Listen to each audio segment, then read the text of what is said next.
मुझे बताया गया यहाँ पे बहुत सारे व्यापारी हैं, बहुत सारे रत्न कलाकार हैं। आप लोग देश की नहीं दुनिया की शान है। सूरत पूरी दुनिया का 1/3 हीरा सूरत में बनके पूरी दुनिया में एक्सपोर्ट होता है कि नहीं होता है?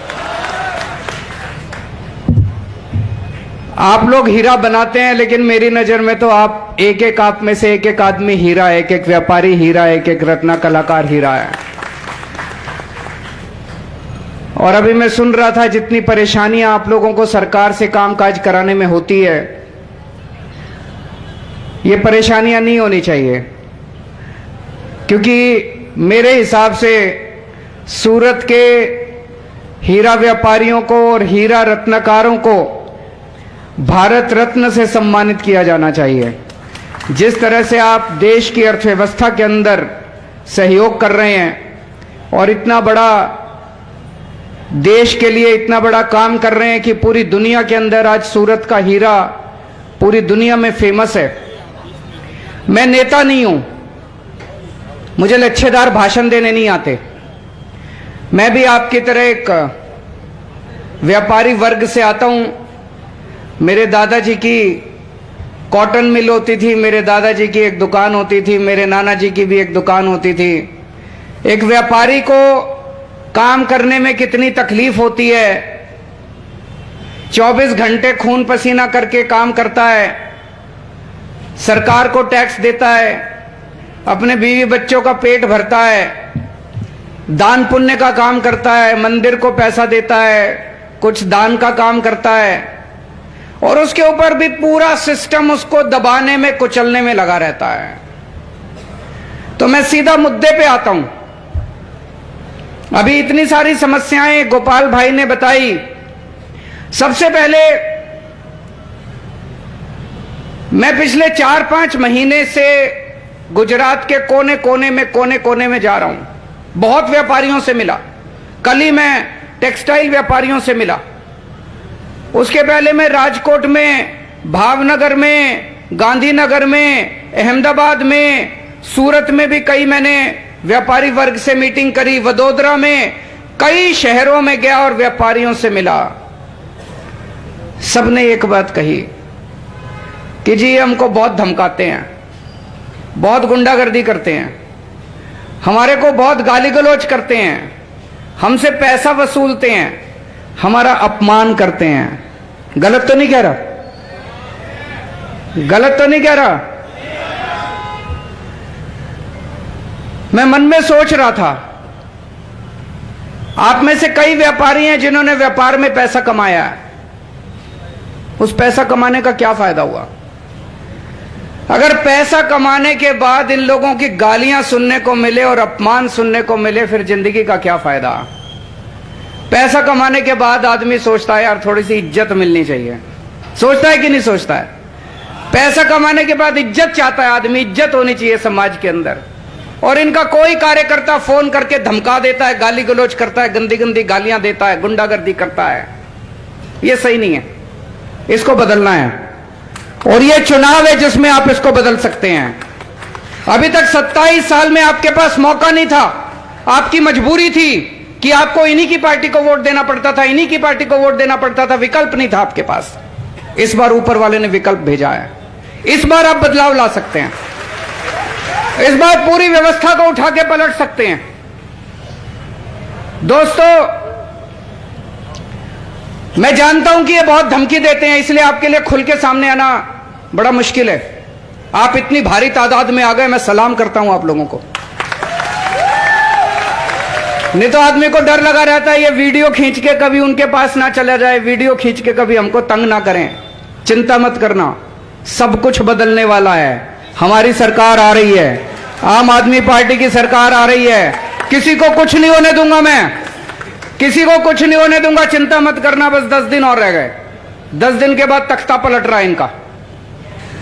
लेकिन 10 दिन के लिए भी आपको खुल के आने की जरूरत नहीं है। अंदर ही अंदर, अंदर ही अंदर, अंदर ही अंदर इनकी कब्र खोद दो। अपने सारे जितने व्हाट्सएप ग्रुप हैं सारे ग्रुप्स के अंदर डाल दो बदलाव बदलाव बदलाव, परिवर्तन परिवर्तन, सब समझ जाएंगे। परिवर्तन मतलब आम आदमी पार्टी, परिवर्तन मतलब आम आदमी पार्टी। सब अपने अपने व्हाट्सएप ग्रुप में डाल दो परिवर्तन परिवर्तन परिवर्तन। 10 दिन रह गए बस। मैं मुद्दे की बात पे आता हूं।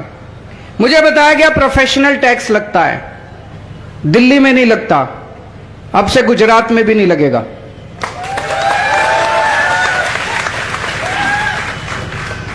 मुझे बताया गया जो छोटे कारीगर हैं उनके पास काम करने के लिए जगह नहीं है, वो बहुत ज्यादा रेंट देते हैं।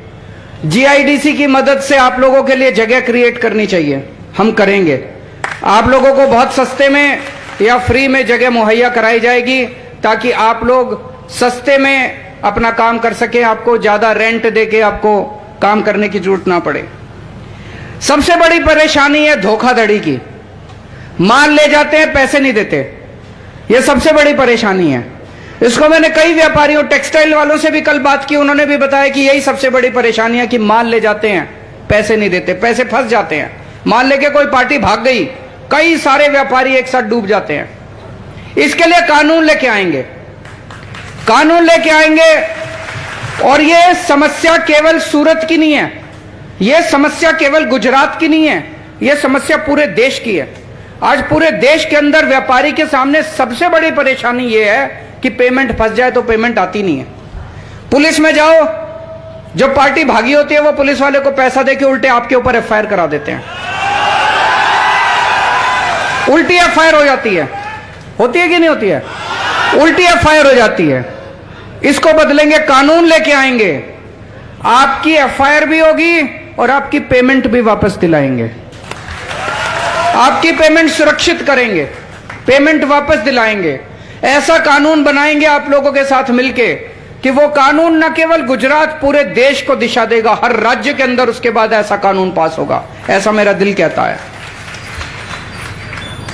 आपको लोन लेने में दिक्कत होती है, लोन के लिए सामान गिरवी रखना पड़ता है, आपको आसान लोन दिलवाया जाएगा, आपकी जरूरतों के मुताबिक लोन दिलवाया जाएगा। पार्किंग के लिए बताया गया, ये जो पुल है, पुल के नीचे पहले पार्किंग फ्री होती थी, अब इसके पैसे लगने लग गए। ठेकेदार को दे दी इन्होंने। ठेकेदार को क्यों दे दी? कुछ पैसे खाते होंगे उससे ठेकेदार से, और क्या। इसको पार्किंग को फिर से फ्री करेंगे आप लोगों के लिए। जीएसटी की बड़ी दिक्कत है, जीएसटी के रेट पे भी काम करेंगे, केंद्र सरकार से बात करेंगे। और जीएसटी का जो एडमिनिस्ट्रेशन है, जो आपको दिक्कतें आती हैं, उसको सिंप्लीफाई करेंगे, वन सिंगल विंडो करेंगे ताकि आपकी समस्याओं का समाधान किया जा सके। वैट की पुराने केस पड़े हुए हैं, वैट एमनेस्टी स्कीम लाई जाएगी ताकि सारे पुराने केस एक बार में निपटा दिए जाएं, आपको पुराने वैट के केसेस की दिक्कत ना हो। सरकार से काम कराने के लिए अभी आपको एड़ी चोटी, किसी ने अभी लिखा था, एक्सपोर्ट के लिए, इंपोर्ट के लिए कई सारे झंझट करने पड़ते हैं, दफ्तर के चक्कर लगाने पड़ते हैं। चिंता मत करना, दिल्ली में हमने एक स्कीम निकाली है, दिल्ली में हमने door step delivery of services कर दी है। अब किसी व्यापारी को अपना काम कराने के लिए दफ्तर जाने की जरूरत नहीं है, किसी आदमी को अपना काम कराने के लिए सरकारी दफ्तर जाने की जरूरत नहीं है। जैसे आप पिज्जा ऑर्डर करते हो, फोन करते हो, आपके घर में आधे घंटे में पिज्जा आ जाता है, ऐसे हमने दिल्ली में एक नंबर जारी कर दिया, 1076, 4 डिजिट नंबर है, वो दिल्ली से ही काम करता है, यहां से काम नहीं करेगा। अगर कोई लगाए तो यहां से नहीं लगेगा। उस पर आप फोन करो, फोन करके बोलो कि मुझे फलाना फलाना लाइसेंस बनवाना है, मुझे फलाना फलाना सरकार से काम करना है, मुझे राशन कार्ड बनवाना है, मुझे आधार कार्ड बनवाना है, जो काम आपको चाहिए। वहां से पूछते हैं कि आप कितने बजे अपने घर मिलेंगे, हम कितने बजे आपका काम करने आए हैं। सरकार आपके घर आती है काम करने के लिए, आपको दफ्तर जाने की जरूरत नहीं है, किसी दलाल के पीछे करने की जरूरत नहीं है, दलाल को पैसे देने की जरूरत नहीं है, लंबी लंबी लाइनों में लगने की जरूरत नहीं है, बाबू से सिफारिश करने की जरूरत नहीं है। यहां भी चालू करेंगे, जैसे दिल्ली में चालू किया। अब आपको किसी सरकारी दफ्तर में चक्कर काटने की जरूरत नहीं है, आप अपना धंधा करो, आप फलो फूलो, आगे बढ़ो, खूब कमाओ। हम ये चाहते हैं आप खूब आगे बढ़ो, खूब तरक्की करो, खूब पैसा कमाओ, धंधा करो खूब जम के। सरकार की जिम्मेदारी हमारी है, सरकार को हम संभाल लेंगे। सरकार की कोई परेशानी नहीं होने देंगे आपको।